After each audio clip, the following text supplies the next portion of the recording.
galing ng sunod sa pamamagitan ng oras ng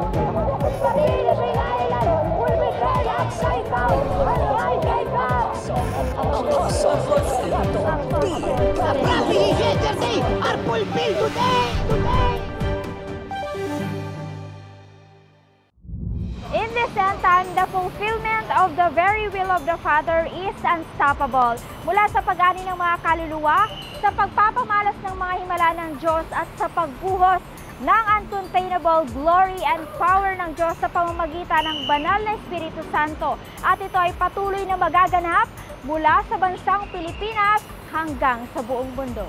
Nakatakdang bisitahin at gimbalin ng Diyos ng kanyang limitless and boundless power sa pamamagitan ng signs, wonders, and miracles ang isang maliit na bansa sa hilagang bahagi ng Pilipinas at ito nga ay ang bansang Hong Kong.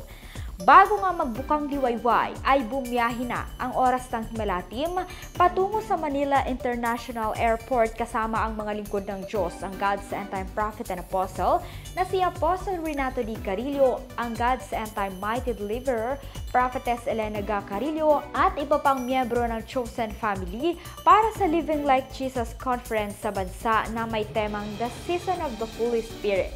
Pangalawa nga ang nasabing bansa sa dinalaw ng lingkod ng Diyos ngayong taong 2024 at ito naman ang makakaranas ng unprecedented at supernatural na mga bagay mula sa Diyos. Ito nga ay gaganapin sa darating na February 11 to 12, 2024 at exactly 11 o'clock in the morning at Unit D, 14th floor, Baldwin Industrial Building, 16 to 18 Wasing Street, Kwaichang, New Territories, Hong Kong, South China.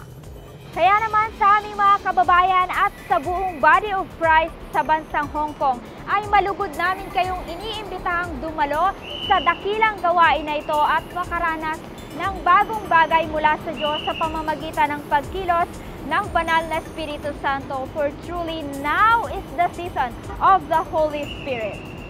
Itasiglahay sa Bariso para sa Victorious News. Walang kinikilingan, walang halong kasinungalingan, pawang kaligtasan lamang.